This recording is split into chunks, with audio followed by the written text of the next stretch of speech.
안녕하세요, 청취자 여러분. 여러분은 혹시 어떤 노래를 가장 좋아하시나요? 저는 이선희님의 인연이라는 노래를 가장 좋아해요. 이 노래는 멜로디도 참 좋지만 가사가 처음부터 끝까지 너무 애틋해서 노래를 다 들으면 명작 드라마를 본 것 같은 기분이 든답니다. 특히 고달픈 삶의 길에 당신은 선물인 걸이라는 가사는 들을 때마다 제 마음을 울리는 것 같아요. 이 가사처럼 고달팠던 저의 과거에 선물 같은 분이 계셔서 그분을 떠올리며 사연을 처음으로 보냅니다. 먼저 제 소개를 하면 저는 지금 중견기업 품질관리팀에서 근무하고 있는 30대 후반의 여성입니다.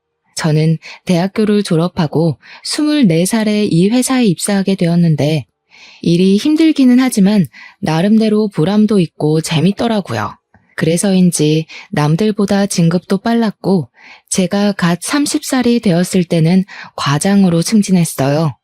이렇게 일하는 재미에 푹 빠져 사느라 연애와 결혼은 생각도 하지 않고 살고 있었습니다.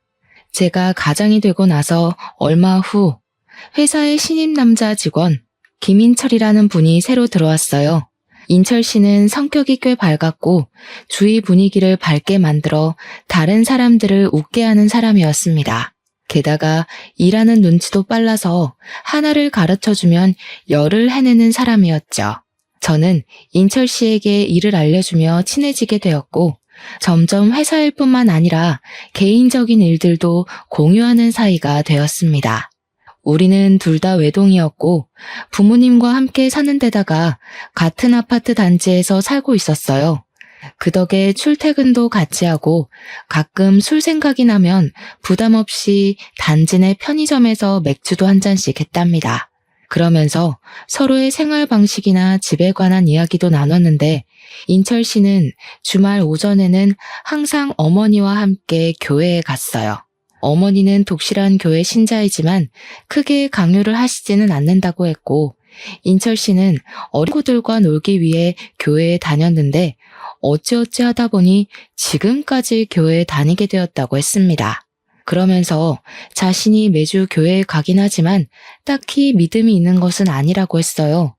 저와 인철 씨는 주말 오전이 아니면 밖에서 종종 따로 만났고 이러한 시간이 쌓여서 자연스레 이성적인 호감이 생겼습니다.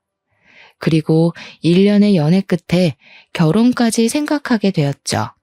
먼저 제가 예비 시부모님께 인사를 드리러 가게 되었습니다. 예비 시아버지는 인자하시고 유머러스 하셨지만 예비 시어머니는 표정이 그다지 밝지 않으셨어요. 그날 예비 시어머니는 저에게 딱 하나만 물어보셨는데 그것은 바로 제가 태어난 날짜와 시간이었습니다. 분명 교회에 다니시는데 사주를 보시려는 것처럼 물어보시니 왜 물어보시냐고 정중하게 물었어요. 그런데 그냥 궁금해서 물어봤다고 하시더라고요. 그 뒤로는 표정이 그다지 좋지 않으셔서 마음에 걸렸죠. 그래도 제게 싫다고는 이야기하지 않으셔서 원래 조금 낯을 가리시는 성격이라고 생각했습니다. 이어서 예비 남편이 우리 집으로 인사를 왔는데 우리 부모님은 제가 평생 혼자 살 줄 알았는데 더 늦기 전에 구제해줘서 고맙다고 하며 예비 남편을 두 팔 벌려 반기셨어요. 그리고 우리는 예비 시할머니께도 인사를 드리러 갔습니다. 시할머니는 우리 아파트에서 자동차로 15분 정도 되는 거리에 있는 주택에서 소소하게 농사를 지으며 살고 계셨어요. 처음으로 예비 시할머니께 인사를 드리러 가던 날 솔직히 정말 많이 긴장했습니다. 당시 제 나이가 34살이었는데 제 주변 친한 친구들은 이미 다 결혼을 했던 상태였어요. 결혼한 친구들의 이야기를 들어보니 자기 아들은 귀하지만 며느리는 천하게 대하는 시댁 어르신들이 정말 많았더라고요. 그래서 친구들이 예비 시할머니가 계신다고 하니 앞으로 정말 힘들겠다며 제 걱정을 많이 해주었습니다. 저는 예비 시할머니 역시 그러신 분이 아닐까 싶은 생각에 걱정하고 긴장되는 마음으로 할머니 댁에 갔어요. 원래 그날 예비 시부모님도 같이 가려고 했으나 갑자기 그날 일이 생겨서 같이 못 가시고 저와 예비 남편만 할머니 댁에 가게 되었습니다. 예비 시할머니는 저를 보자마자 어서 오라고 반겨주셨어요. 솔직히 저는 친구들에게 며느리를 못 살게 구는 시댁 이야기를 많이 들었던 터라 예비 시할머니께서 반겨주시는 것이 제가 정말 반가워서 반겨주시는 게 아니라 이 집에서 일할 사람이 와서 반겨주신다고 생각했습니다. 그래서 처음에는 예비 시할머니의 호의를 좋게 생각하지는 않았어요. 예비 시할머니는 제 손을 꼭 붙잡고 정말 예쁘다고 칭찬을 하시며 거실 소파에 앉아보라고 하셨습니다. 그러더니 부엌에 가서 찹쌀떡과 인절미를 가지고 오셨어요. 예비 시할머니는 손자 며느리가 온다고 해서 직접 만들었다고 하시며 찹쌀떡을 건네주셨습니다. 원래 저는 떡을 그다지 좋아하지 않았지만 제가 온다고 만드셨다고 하니 어쩔 수 없이 한 입 베어 물었는데 이 떡은 꿀을 발라놨는지 정말 맛있었어요. 제가 맛있게 먹는 모습을 가만히 보시던 예비 시할머니는 제게 앉아서 먹고 있으라고 하시더니 부엌에 가셨습니다. 제가 뭐 도와드려야 하나 싶어서 부엌에 따라가니 절대 오지 말라고 하셨어요. 어쩔 수 없이 거실에 앉아 떡을 마저 먹고 있는데 예비 시할머니는 이제 준비가 다 됐으니 부엌에 오라고 하셨습니다. 그래서 가보니 식탁에 각종 나물 반찬들과 잡채가 한가득 있었어요. 저는 솔직히 나물을 그다지 좋아하지 않습니다. 우리 엄마가 손맛이 없으셔서 나물을 무쳐도 하나도 맛이 없었거든요. 그런데 예비 시할머니가 만들어주신 나물 반찬은 정말 맛있었어요. 제가 한 그릇을 싹싹 비우니 예비 시할머니는 잘 먹어서 너무 예쁘다고 제 머리를 쓰다듬어 주셨습니다. 식사를 마치고 설거지라도 하려고 했더니 예비 시할머니는 절대 하지 말라고 하셨어요. 그래도 맛있게 먹었으니 제가 치우겠다고 하니 나는 내 며느리한테도 설거지 안 시켰다고 하며 저를 부엌에서 밀어내셨습니다. 예비 시할머니의 힘이 어찌나 세시던지 저는 그대로 밀려서 거실로 나올 수밖에 없었어요. 거실에서 예비 시할머니께서 직접 타주신 커피를 마시고 있는데 또 혼자 부엌에 들어가시더니 이번에는 나물이며 떡을 한가득 챙겨주셨습니다. 그러면서 줄 것이 이거밖에 없어서 미안하다고 하셨어요. 저는 너무 감사하기도 하고 아무것도 안 하고 얻어먹고만 온 것 같아 너무 죄송하다고 말씀드렸더니 가족끼리 무슨 그런 말을 하냐며 그냥 한 번씩 내 생각만 해달라고 하셨습니다. 사실 시할머니까지 계신다길래 걱정을 정말 많이 했는데 예비 시할머니는 인자하시고 저를 어린 손녀 보듯이 따뜻하게 대해주셨어요. 뭔가 어릴 때 돌아가신 저의 할머니가 다시 오신 기분이 들어서 마음이 따뜻하고 푸근했습니다. 이렇게 우리는 각자 집에 인사드린 후 본격적으로 결혼 준비를 시작했어요.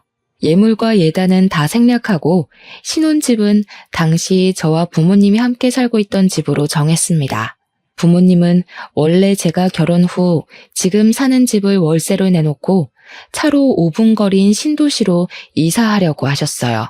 그런데 친정 부모님이 남에게 월세를 주느니 딸의 신혼집으로 주는 게 낫겠다며 사시던 집 명의를 제 명의로 돌리고 그곳을 우리 신혼집으로 마련해 주셨습니다.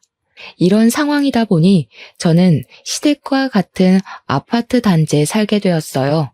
친구들은 저의 이런 상황을 듣고는 자고로 친정은 가깝고 시댁은 멀어야 좋고 게다가 시할머니까지 계신다고 하니 결혼 생활이 쉽지 않겠다고 했습니다.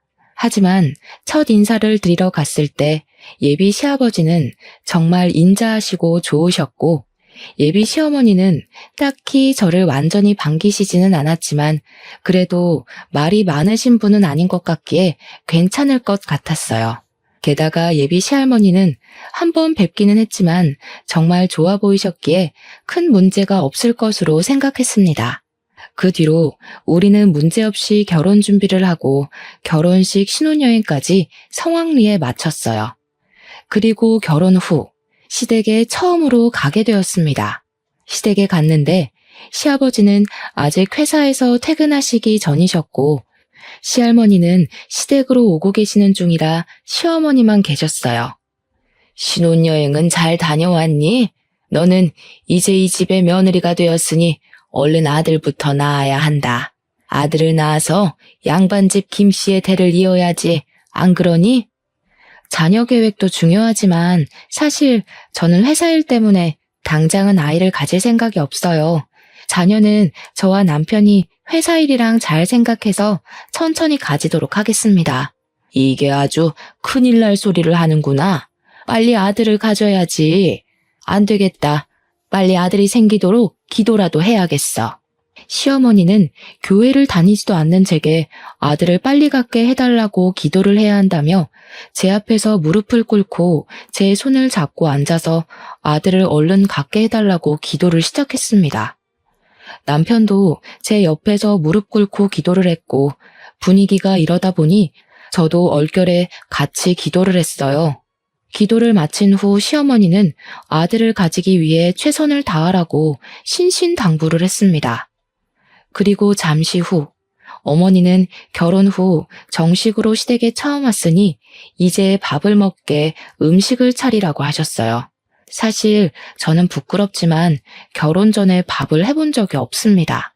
우리 친정은 다들 평일에는 회사에서 일하느라 집에서 밥을 먹지 못했고 주말에는 외식이나 배달 음식을 먹었어요. 어쩌다가 엄마가 찌개 같은 것이라도 끓여서 밥을 먹게 되더라도 전자레인지에 돌리면 바로 조리가 되는 즉석밥을 주로 이용했습니다. 그렇기에 저는 한 번도 쌀을 밥솥에 넣어 밥을 해본 적이 없었어요. 그래서 요리에는 그다지 소질이 없는데 갑자기 요리하라니 너무 황당했고 뭘 어떻게 시작해야 할지 몰라 가만히 있을 수밖에 없었습니다. 원래 우리 집은 풍습이 며느리들이 처음 시댁에 오면 음식을 직접 해서 어른들에게 요리 실력을 검사받는단다. 새로 들어온 며느리의 요리 실력을 알아야 살림을 어떻게 가르칠지 판단을 할 수 있지 않겠니? 그러니 너도 빨리 주방으로 들어가서 얼른 밥이랑 반찬이랑 국이랑 좀 끓여봐. 뭐든 해오란 말이다. 시어머니의 황당한 말에 남편은 그냥 가만히 구경만 하고 앉아 있었습니다. 익숙하지도 않은 주방에 가만히 서서 뭘 어찌해야 하나 당황스러워하는데 시할머니와 시아버지가 오셨어요. 시할머니는 제가 저번에 좋아했던 밑반찬을 가득 들고 오셔서는 당분간 회사 일하고 집 정리하느라 밥 제대로 챙겨 먹기 힘들 테니 이 반찬들 먹으라고 하셨습니다. 그리고 시어머니에게는 내 손자 며느리한테 시집살이 시키려거든 가만히 안 둔다고 하셨어요. 그러면서 오늘은 손자 며느리가 생겼으니 외식하자고 하셨습니다. 시어머니는 시댁에 처음 왔는데 며느리 음식 솜씨 좀 봐야 한다며 안 된다고 하고 시할머니는 너는 처음 시댁 왔을 때 음식 하기는 했냐고 하며 말도 안 되는 소리 짓거리지 말고 얼른 외출 준비나 하라고 하셨어요. 결국 시할머니의 말씀에 우리는 외식을 하게 되었습니다. 우리 예쁜 며느리 덕에 좋은 음식을 다 먹네. 고맙다. 우리 며느리, 우리 이렇게 가족이 되었으니 앞으로 잘 지내보자. 그래, 우리 그렇게 꽉 막힌 사람들도 아니니 앞으로 가족으로서 재밌게 잘 지내자. 힘든 일 있거나 인철이가 괴롭히면 꼭 나한테 말해. 내가 인철이 아주 눈물 쏙 빠지게 혼내주마. 인철이 너 혜정이 괴롭히면 이 할미가 가만히 안 둔다. 원래 처음에는 며느리가 직접 차려준 밥을 얻어먹어야 한다는데 혜정이 넌 할머니 계셔서 참 좋겠다. 너는 처음에 밥상 차렸니? 밥도 제대로 못 앉힌 주제에 무슨 말이 그리 많아. 어디서 지금 시애미질 하려고 드냔 말이다.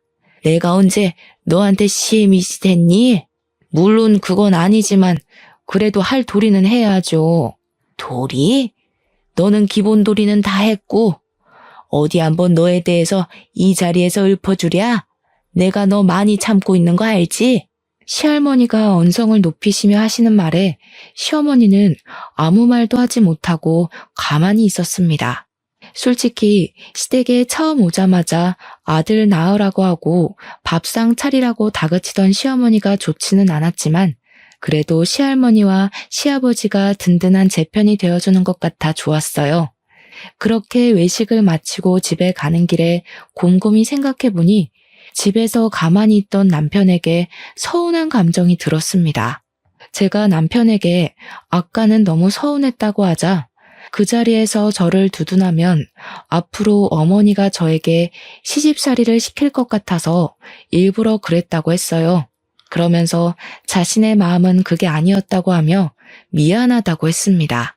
아까 그 자리에서는 화가 많이 났지만 남편이 진심으로 미안하다고 하니 또 마음이 사르르 풀려서 다음부터는 잘하라고 하고 말았어요.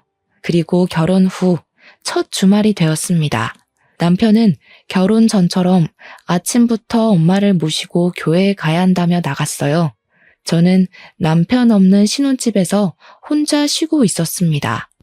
결혼 후 처음 시댁에 갔을 때 시어머니가 아들을 낳아야 한다며 기도까지 해서 혹시라도 교회 같이 가자고 하지 않을까 걱정했지만 저에게 교회 다니자는 말은 일절하지 않아서 다행이다 싶었어요. 교회에 다니시니 제사도 당연히 없을 것이고 교회에 다니자는 말도 하지 않으시니 이 정도면 나쁘지 않은 시댁이라는 생각이 들었습니다. 저는 혼자 집에서 쉬다가 깜빡 잠이 들었는데 눈을 떠보니 벌써 오후 1시였어요. 원래는 예배가 끝나고도 남을 시각이었는데 아직도 남편이 오지 않아서 전화를 해보니 결혼했다고 축하 인사 받느라 오후 늦게나마 집에 갈 것 같다고 했습니다. 저는 어쩔 수 없이 혼자 점심을 먹고 심심해서 친정에 놀러 갔어요. 친정 부모님은 첫 주말인데 왜 혼자 있느냐고 해서 시어머니와 남편이 같이 교회에 갔다가 늦게 온다고 해서 왔다고 했습니다. 친정엄마는 시어머니가 다른 사람들은 며느리에게 제사나 교회를 강요하던데 그러지는 않은 것 같아서 다행이라고 말씀하셨어요. 친정에서 엄마와 시간을 보낸 후 오후 5시쯤에 다시 신혼집으로 갔습니다. 집 앞에는 남편과 시어머니가 이제 막 와서 주차장에 차를 주차하고 있었어요. 시어머니는 저를 보자마자 집에 있지 않고 혼자 어디 갔다 왔냐고 물으시길래 할 일이 없어서 친정에 다녀왔다고 했습니다. 이게 결혼한 지 얼마나 됐다고 벌써 친정행이야? 제정신이야? 네? 여자는 결혼하면 친정 가지 말라는 법이라도 있나요? 제가 친정에 간 일이 제정신이냐는 욕을 들을 만큼 잘못한 일인 거예요? 당연하지. 원래 여자는 결혼하면 친정은 이제 없다고 생각하며 살아야 해. 그게 며느리다. 인철 씨는 결혼해도 자기 엄마랑 교회 다니면서 저는 왜 엄마를 보면 안 돼요? 그럼 저는 주말마다 혼자 집에 있어야 해요? 왜요? 남자랑 여자랑 같니? 그게 남자와 여자의 차이야. 그리고 네 하늘 같은 남편한테 인철 씨가 뭐니 인철 씨가. 감히 너 입에서 남편 이름을 올려? 안 되겠다. 아무래도 며느리 교육 좀 해야겠어. 내일부터 매일 아침 너희 집에 갈 테니 그리 알아라. 시어머니는 제 상식으로는 도무지 이해가 가지 않는 말을 하며 화를 버럭 내시고는 시댁으로 가시고 저와 남편도 집으로 들어갔습니다. 저는 남편에게 무슨 며느리는 친정에도 못 가게 하냐고 투덜댔어요. 남편은 그래도 우리 집은 제사도 없고 교회 나오라고 강요도 하지 않는데 이 정도면 남들보다 나은 것 아니냐며 이 상황의 심각성을 전혀 몰라 했습니다.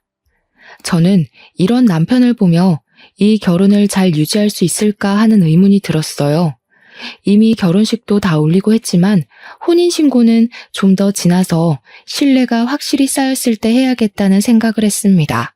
그날 밤 저는 원래 머리만 대면 잠을 자는 성격이었으나 그날은 이런저런 생각들이 꼬리에 꼬리를 물어 잠이 쉽게 들지 않았고 새벽 2시 정도에 겨우 잠이 들었어요. 아직 밖이 깜깜한 새벽, 갑자기 누가 우리 집 벨을 눌렀습니다. 시계를 보니 아직 5시였어요. 남편은 원래 잠기가 매우 어두워서 정신없이 잠을 자고 있었습니다. 저는 제가 잘못 들었나 싶어 다시 자려는데 또 벨을 누르더라고요. 혼자 나가서 누군지 확인하려다가 갑자기 무서운 생각이 들어 남편을 흔들었지만 남편은 누가 업어가도 모를 정도로 아주 깊게 잠을 자고 있었습니다. 그때 시어머니로부터 전화가 왔어요. 무슨 일인가 싶어 전화를 받으니 지금 문 앞이라고 하시며 얼른 문을 열라고 하셨습니다. 제가 현관을 열자마자 시어머니는 새색시가 아직도 꼬락서니가 이게 뭐냐고 하며 얼른 잠 깨고 밥 차릴 준비하라고 하셨어요.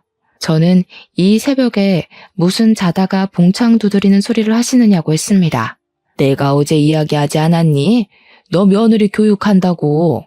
대단한 김씨 가문의 며느리가 됐으면 새벽부터 일어나서 바깥일하는 김씨 가문을 위해 아침상을 대령해야 해. 그야 여자들은 집안일만 하던 옛날 이야기죠. 지금은 여자도 남자처럼 똑같이 일하는 시대잖아요. 저도 같이 일하고 엄밀히 따지면 제가 인철 씨보다 더 많이 돈도 받아요. 그런데 제가 왜 남편 아침상까지 차려야 하죠? 그래봤자 넌 여자일 뿐이야. 잔말 말고 얼른 쌀이나 씻고 밥 차릴 준비나 해. 시끄러운 소리에 남편이 큰 방에서 나왔는데 시어머니는 남편에게 얼른 들어가서 잠을 마저 자라고 하고 큰방 문을 닫아버리셨습니다. 그리고서는 저를 주방으로 밀어넣고 쌀을 먼저 씻으라고 하셨어요. 얼결에 쌀을 씻기는 했는데 솔직히 결혼 전에 쌀을 씻을 일이 없던 제가 능숙하게 쌀을 씻을 수가 있겠어요? 쌀을 씻다가 다 흘려버리니 시어머니는 제 등을 때리며 쌀도 제대로 못 씻는 년이라며 잔소리를 하셨습니다. 그렇게 저는 시어머니한테 혼나면서 6시까지 아침상을 차렸어요. 6시가 되자 시어머니는 남편을 깨우고 저는 출근 준비를 해야 한다고 하고 화장실로 들어갔습니다. 화장실에 들어가니 남편과 시어머니는 하하호호 난리가 났고 그 소리를 듣자니 너무 화가 났어요. 일단 오늘은 회사에 가야 하니 그냥 넘어가는데 앞으로 이 난관을 어찌 헤쳐나가야 할지 앞날이 깜깜했습니다. 답답한 마음을 안고 회사에 출근했는데 그날은 새벽부터 날벼락을 맞아서인지 아니면 오랜만에 출근해서인지는 모르겠지만 정말 피곤했어요. 그렇게 피곤한 하루를 마치고 남편과 같이 퇴근하고 집에 오니 집 앞에 시어머니가 기다리고 있었습니다. 남편은 왜 기다리고 있었냐고 하며 제 앞에서 저의 의견은 묻지도 않은 채 시어머니한테 현관 비밀번호를 알려주었어요. 저는 남편에게 머리 끝까지 화가 나서 옆에서 노려봤습니다. 갑자기 날 왜 째려봐? 내가 뭐?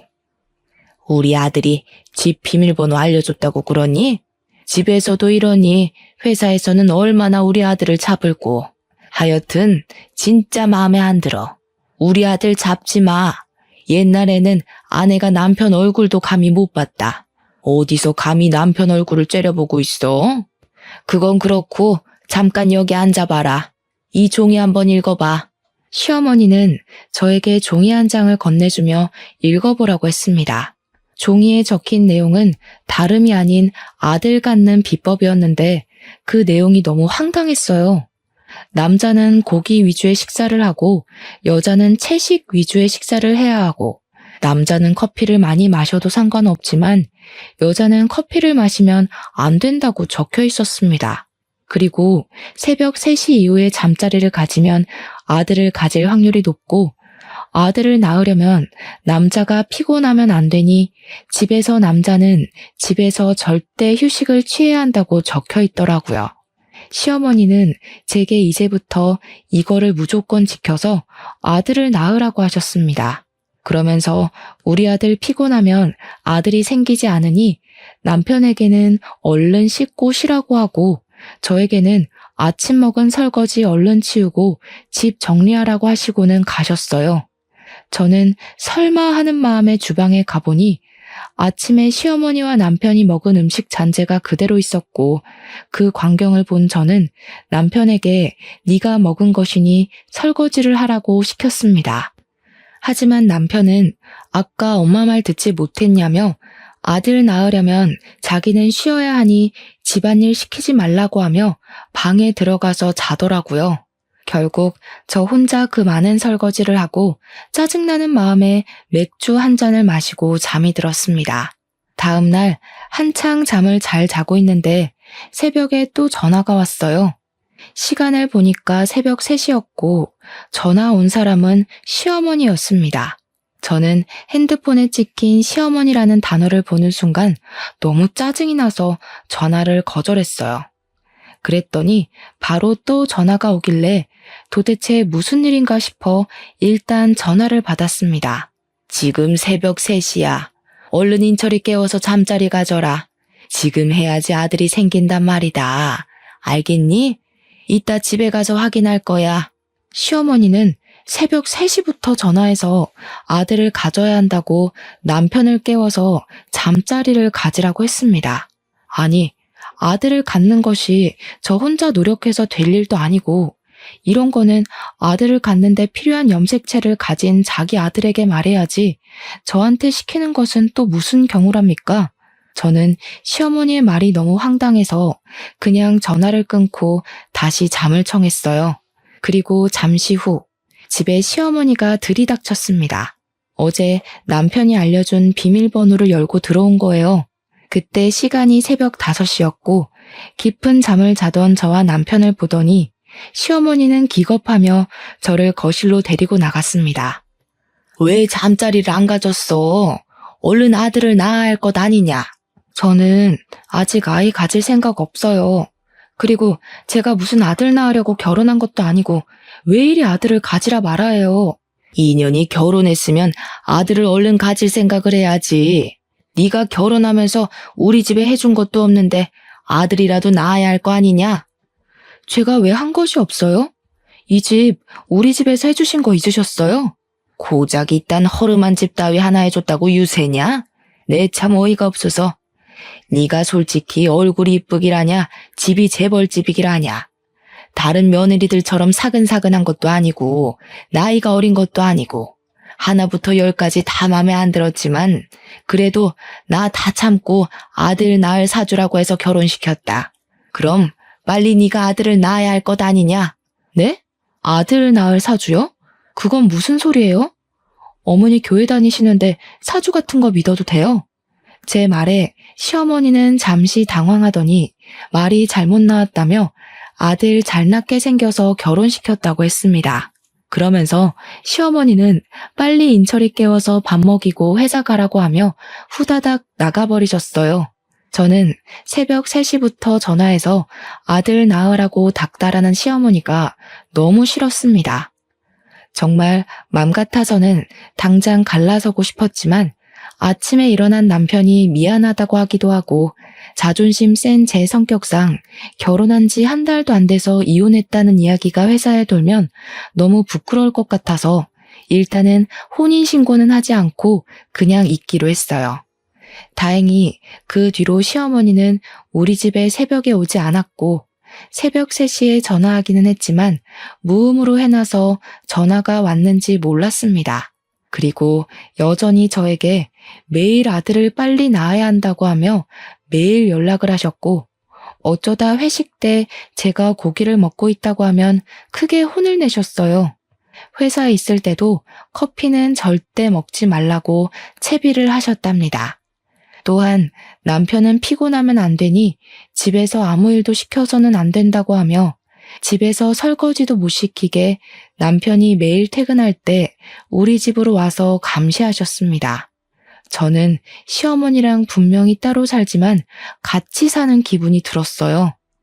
이렇게 살 바엔 차라리 빨리 임신이라도 됐으면 좋겠다는 생각에 남편과 저는 노력을 했지만 제가 스트레스를 너무 많이 받아서인지 아이는 생기지 않았습니다.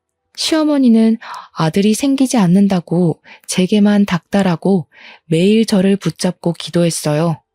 시댁 어르신 대부분이 손주 소식을 바라는 것은 알겠지만 이렇게까지 손주, 그것도 아들만을 바라는 시어머니의 모습이 이해가 잘 되지 않았습니다. 또 이렇게까지 강요하는 시어머니 때문에 스트레스를 너무 많이 받아서인지 잠도 잘 못 자고 뭔가 항상 불안하고 초조했어요. 이렇게 있다가는 제가 정신병에 걸려서 미쳐버릴 것만 같았습니다. 그러던 어느 날이었어요. 그날은 남편은 먼저 퇴근하고 저는 처리해야 할 일이 있어서 야근하고 밤 9시경에 집에 왔습니다. 그런데 현관문이 살짝 열려 있고 시어머니와 남편의 대화 소리가 어렴풋이 들렸어요. 저는 바로 들어가려다가 둘이서만 무슨 이야기를 하는지 궁금해서 몰래 엿들었습니다. TV 소리 때문에 자세히 들리지는 않았지만 대충 내용이 임신해서 아들을 낳으면 이혼한다는 대화를 나누더라고요. 저는 그냥 아침 드라마의 한 장면을 이야기하나 보다 싶어 별 생각 없이 현관문을 열고 들어갔는데 남편과 시어머니가 집에 들어온 저를 보더니 크게 당황해했습니다. 제가 왜 그리 놀라냐고 하자 시어머니는 아무 소리 없이 들어와서 그렇다고 하며 부엌으로 가버리시고 남편도 큰 방으로 휙 들어가 버리는데 뭔가 둘의 모습이 수상쩍더라고요. 순간 뭔가 아들을 낳으면 이혼한다는 말이 단순히 드라마의 내용이 아닐 수도 있겠다는 생각이 들었습니다. 다음 날 저는 중고 물건을 거래하는 카페에서 두 줄이 선명하게 뜬 임신 테스트기를 구매해서 시어머니와 남편에게 임신했다고 거짓말을 해봤어요. 시어머니와 남편은 크게 좋아하며 이제 이 아기가 아들이기만 하면 되겠다고 했습니다. 며칠 후 주말, 저는 친구들과 약속이 있어서 혼자 나갔어요. 원래는 저녁까지 먹고 올 생각이었으나 친구의 아기가 갑자기 열이 난다고 해서 생각보다 일찍 헤어졌습니다. 헤어지긴 했지만 벌써 집에 들어가고 싶지는 않아 혼자 집 근처 카페로 들어갔어요. 그런데 카페에 들어가 보니 시어머니와 남편, 그리고 웬 젊은 여자가 있더라고요. 그 셋은 뭐가 그리 좋은지 신나게 대화를 나누고 있었고, 그래서 제가 카페에 들어온 것도 몰랐습니다. 저는 가서 아는 척을 하려다가 그들이 무슨 대화를 하는지 엿들어 보기로 했어요. 그래도 내가 열심히 기도를 드려서인지 아기가 벌써 생겼다는구나. 역시 하나님은 내 기도를 정말 잘 들어주신다니까. 그러게, 엄마가 새벽부터 일어나서 기도하더니 결국 이루어졌잖아. 이제는 혜정이가 아들을 낳으면 그 아들 빼앗아서 아연이와 결혼만 하면 되겠어. 그치? 어머니, 제가 잘 모실게요. 제가 비록 아들을 낳지는 못했지만 하나님의 음성대로 낳은 그 아들을 제 아들이라 생각하고 주님의 자녀로 열심히 키우겠습니다. 저는 시어머니와 남편, 그리고 상간녀의 말에 뒤통수를 제대로 맞은 기분이 들었습니다. 바로 가서 지금 이게 무슨 상황이냐고 따지려다가 혹시 몰라 핸드폰 녹음기를 켜고 그들이 앉은 테이블로 갔어요. 그들은 이곳에서 저를 만나리라고는 생각도 하지 못했는지 다들 깜짝 놀라 했습니다. 저는 그들에게 조금 전에 한 대화를 다 들었다고 말하며 지금 이게 도대체 무슨 상황인지 설명 좀 해달라고 했어요. 이렇게 된 이상 말해야겠구나. 일단 여기 앉은 이 분은 우리 교회 목사님의 외동 따님이시란다. 원래 우리 인철이는 이 따님과 결혼을 하려고 했지. 그러면 우리 인철이는 교회를 물려받고 회사를 관두더라도 목사로 계속 일할 수 있잖아? 그럼 둘이서 결혼하면 되지. 왜 저랑 결혼시킨 거예요? 목사님 따님이 젊었을 때 자궁에 문제가 생겨서 자궁을 적출했다지 뭐니. 그래서 아이를 가질 수가 없다는 거야. 그런데 나는 우리 아들의 대를 이어줄 사람이 필요해서 일을 어쩌나 하고 주님께 주님의 일꾼이 될 손자가 필요하다고 기도를 드렸지. 그렇게 교회에서 기도하고 나오는데 인철이가 너랑 아파트 편의점에서 맥주를 먹는 모습이 보이는 게 아니겠어? 그때 하나님의 음성이 들리는 거야. 일단 저 둘이 결혼을 시켜 아들을 낳은 후 둘이 이혼을 하고 그 뒤에 목사님 따님과 결혼을 시키라고 말이야. 아주 좋은 생각이었지. 하나님의 일꾼이 될 손자도 생기고 우리 인철이는 목사가 되고 말이야. 혹시나 하는 마음에 너와 인철이 둘의 사주를 봤더니 아들을 낳을 수 있는 사주라더라. 그래서 바로 둘이 결혼시킨 거야. 네가 마음에 하나도 안 들지만 말이야. 상간녀는 시어머니의 말에 작게 아멘이라고 말하며 아주 감동한 듯한 표정을 지었습니다. 그럼 지금 이 상황을 전현의 부모도 알아요? 그 교회 목사라는 사람도 이 상황 다 알고 있냐고요? 당연하지. 그게 하나님의 뜻이고 음성인데 목사님이 모르시겠니? 당연히 다 알고 지금 네가 아들을 낳아주기만을 간절히 기다리고 있단다. 그러니까 너는 하나님의 뜻을 따라서 아들을 낳고 꺼져주기만 하면 돼. 그럼 목사님이랑 내가 섭섭지 않게 챙겨주마. 근데 어쩌죠? 저 임신한 거 가짜인데. 저 임신 안 했어요. 당연히 제 뱃속에 아기도 없고요. 그때 그 2줄 테스트기는 중고거래 하는 카페에서 산 거예요. 하도 임신하라고 닥달해서 말이죠. 시어머니는 사실 임신이 아니라는 말에 화를 버럭 내며 제 머리채를 잡고 흔들었습니다. 지금 머리채를 잡아야 할 사람이 누군데 자기가 머리채를 잡으니 너무 화가 나서 심장이 터져나올 것만 같았어요. 당연히 남편과 이혼을 할 것이지만 이대로 이혼하기에는 뭔가 억울했습니다. 이들을 완전 갈기갈기 찢어놓고 이혼하고 싶었어요. 저는 일단 카페에서 사람들이 다들 보고 있어서 카페에서 나와서 집으로 갔습니다. 그리고 시할머니와 시아버지에게 제가 녹음한 파일을 보냈어요. 제가 녹음한 파일을 들은 시할머니와 시아버지는 한달음에 우리 집에 오셔서 이게 다 사실이냐고 하셨습니다. 저는 방금 카페에서 있던 일이고 제가 들은 이야기를 하나도 빠짐없이 말씀드렸어요. 잠시 후 시어머니와 남편이 화가 잔뜩 난 표정으로 집에 들어왔고 시할머니는 현관에서 신발을 벗고 있는 시어머니의 뒤통수를 세게 갈기셨습니다. 이 썩으려나. 네가 믿는 하나님이라는 작자는 불륜을 저지르라고 가르치디? 정신 나간 년. 하긴 니녀는 젊을 때부터 아주 싹수가 노래가지고 정신 나간 짓만 골라서 했지. 그래도 술집에서 자란 니년 불쌍해서 거둬줬더니 이제 교회에 빠져서 그딴 짓이나 하고 앉았냐? 썩 꺼져. 너 당장 내 눈앞에서 꺼져. 이혼해 둘이. 네, 저도 더는 참지 못하겠네요. 그동안 정이 있어서 같이 붙어 살았는데 이런 정신 나간 짓이나 하고 정말 같이 못 살겠어요. 저 혼자 늙어 죽는 한이 있어도 이제 이 사람 같이 데리고 못 삽니다. 당장 나가. 이제 당신과 나 끝이야. 아버지, 진짜 엄마랑 이혼할 거예요? 그래도 같이 산 정이 있는데 어떻게 그래요? 할머니, 아버지 좀 말려봐요. 이 새끼가 아직도 정신을 못 차렸나?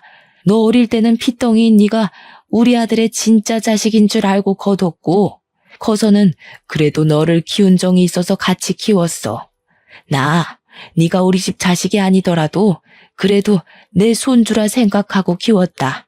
그런데 역시 피는 못 속이지. 피는 못 속여. 지 어미 닮아서 싹수가 노란 짓만 하고 다니는 꼴을 보니 더는 너 내 자식으로도 못 두겠다. 너도 네 어미랑 같이 나가서 너네 잘난 하나님한테 기도나 하며 살란 말이다. 시할머니와 시아버지는 집에 들어오려던 시어머니와 남편을 내쫓았습니다. 그리고 제게는 놀라지 말고 들으라며 젊은 시절 이야기를 해주셨어요. 시아버지는 젊을 때 다른 분과 결혼을 하셨었고 그분이 몸이 약하셔서 아기는 없었다고 해요. 젊은 시절에 시아버지는 외모도 잘생기셨고 말도 잘했고 땅도 꽤 있었고 재산도 넉넉하게 있었습니다. 시아버지는 그때 회사 생활을 하며 자주 가던 술집이 있어요. 그 술집은 지금 시어머니의 친정엄마가 운영하던 술집이었는데 외모도 잘생기고 돈도 꽤 있는 젊은 시아버지를 평소에 눈여겨보던 시어머니의 친정엄마가 시아버지를 술을 잔뜩 먹여 취하게 만든 후 자신의 딸을 술집 뒷방에 시아버지와 같이 넣어버린 거죠. 그날 술김에 사고를 친 거고요. 그리고 며칠 뒤 시어머니는 시아버지의 아이를 가졌다며 찾아왔고 시아버지와 원래 결혼하셨던 분은 충격에 쓰러지셨고 그 뒤로 시름시름 앓다가 돌아가셨대요. 시어머니는 아들을 낳아 시할머니를 찾아가서 시아버지의 아이니 이 집의 며느리로 받아달라고 했습니다. 시할머니는 처음에는 받아주지 않으려고 했지만 아들이기도 하고 이 아들이 시아버지의 핏줄이라는 생각에 어쩔 수 없이 받아줬어요. 이 아들이 바로 지금 제 남편이었습니다. 시아버지는 시어머니에 대한 정은 하나도 없었지만 남편은 핏줄이라는 생각에 금이야 오기야 키웠다고 해요. 그러다가 남편이 6살쯤에 병원에서 우연히 혈액형 검사를 하게 되었습니다. 시부모님 둘 다 A형이라서 당연히 남편은 A형이거나 O형이 나와야 하는데 B형이 나왔어요.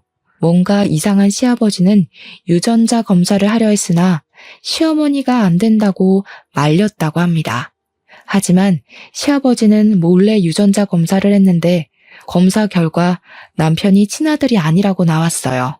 집안이 뒤집히고 이혼하려 했으나 고작 6살밖에 되지 않은 어린 남편이 불쌍하기도 했고 그동안 기른 정 때문에 그냥 눈 감고 살게 되었습니다. 그렇게 시어머니는 거짓말로 결혼했지만 그래도 시할머니는 시어머니에게 시집살이 한번 시킨 적 없었다고 해요. 어린 나이부터 술집 하시던 엄마 밑에서 자란 아이가 제대로 살았겠냐면서 진심으로 시어머니를 딸처럼 생각했다고 합니다. 시아버지 역시 시어머니에게 여자로서의 정을 느끼지 못해 사근사근하게 대하지는 못했지만 그래도 집안일 다 도와줘가며 살았다고 해요. 이 이야기를 들으니 저는 너무 기가 막혔습니다. 시어머니는 시할머니에게 그렇게 사랑을 받고 지금까지 왔으면서 저에게는 온갖 시집살이를 다 시키려 했잖아요. 그리고 남편도 그런 엄마를 말리지는 못할 망정 옆에서 더 부채질했다는 것이 정말 화가 났습니다. 저는 이 모든 사실을 안 후 남편과 이혼해야겠다고 했어요. 두 분은 미리 말해줬어야 했는데 굳이 말할 필요성이 있을까 싶어서 안 했다며 미안하다고 제게 사과를 하셨습니다. 그렇게 시할머니와 시아버지가 가셨고 남편은 그날 저녁 집에 끝내 오지 않았어요. 저는 남편의 모든 짐을 다 챙겨서 심부름 센터를 통해 회사로 보냈습니다. 그리고 녹음한 파일을 지역 맘카페와 시어머니와 남편이 다니던 교회에도 올렸어요. 마침 교회에서 활동하던 사진이 교회 사이트에 있길래 시어머니와 남편의 사진도 함께 올렸습니다. 혹시나 해서 모자이크 처리를 하기는 했지만 지인이면 알아볼 수 있을 법하게 올렸어요. 폭풍 같은 주말이 지나고 다시 월요일이 되었습니다. 남편은 자신의 자리에 심부름센터에서 보낸 남편의 짐들을 보고 이게 다 뭐냐고 물었어요. 뭐긴 뭐야, 너 짐이지. 이제 내 집에 들어올 생각하지 마. 그 집 내 명의인 거 알지? 진짜 잔인하다. 어떻게 사람을 이렇게 곤란하게 해? 네가 그러고도 사람이야? 먼저 엿먹인 게 누군데 그래. 애초에 나한테 마음도 없었으면서 너 아들 낳아줄 여자 필요해서 나랑 결혼하고 나서도 목사 딸년 만나고 다니는 게 곤란하게 한 거 아니면 뭐니? 너야말로 네가 그러고도 사람이야? 내 말에 회사 사람들은 수군대기 시작했고 남편은 쪽팔린 지 회사를 나가버렸어요. 그날 오후 회사에서 결혼한 여직원들이 제가 맘카페에 올린 사진과 녹음 파일을 보여주었습니다. 그 밑에 댓글을 보니 시어머니가 교회 생활을 아주 열심히 해서인지 어느 교회 다니는지 다 나와 있었고 교회 목사 딸인 상간녀의 얼굴과 신상까지 다 나왔어요. 소문은 그 뒤로 일파만파 퍼졌고 교회는 결국 교인 수가 줄고 목사는 욕먹고 문을 닫았습니다. 그리고 시어머니는 시부에게 이혼당하고 남편은 제 집에서 쫓겨나고 회사에서도 쫓겨나다시피 나갔어요. 당장 오갈 데가 없어진 시어머니와 남편은 교회로 들어가 살려고 했는데 교회에서도 교회 이름에 먹칠을 했다며 쫓아냈다고 합니다. 결국 그 둘은 여간방을 전전하며 거지꼴로 산다고 해요. 이렇게 된 후 전 시할머니한테 전화가 왔습니다. 전 시할머니는 이렇게 연이 끊겼지만 진짜 손녀딸이 생긴 것 같아서 너무 좋았다고 하며 다시 한번 진심으로 미안하다고 하셨어요. 저는 전 시할머니께 그런 말씀 하시지 마시라고 하며 저도 할머니가 생긴 것 같아서 너무 좋았고 종종 찾아뵙겠다고 했습니다.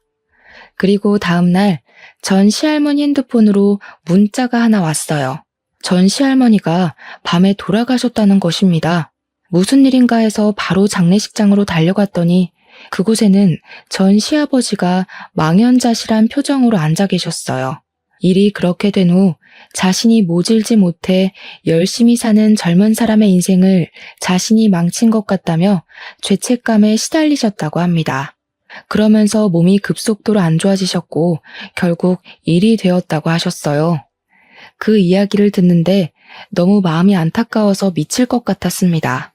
저는 회사에 휴가를 내고 전 시할머니의 마지막 가는 길을 지켰어요. 비록 이 생에서의 만남은 너무 짧았지만 저에게는 마음이 너무 따뜻한 분이셨습니다. 저의 첫 번째 결혼이 고달프고 지옥 같았지만 그래도 선물 같은 할머니가 계셔서 다행이라는 생각이 들어요. 이렇게 저는 결혼을 하기는 했지만 1년도 살지 못하고 이혼했습니다. 그나마 다행인 것은 혼인신고를 하지 않아서 재산 분할이고 뭐고 필요 없이 위자료 받고 아주 쉽게 헤어질 수가 있었어요. 그리고 지금은 일단 일을 열심히 하며 살고 있습니다. 이러다가 좋은 남자 생기면 좋은 거고 아니면 그냥 저의 인생을 살아가려고요. 지금까지 저의 기나긴 사연 들어주셔서 감사합니다. 모두 행복한 하루 보내세요.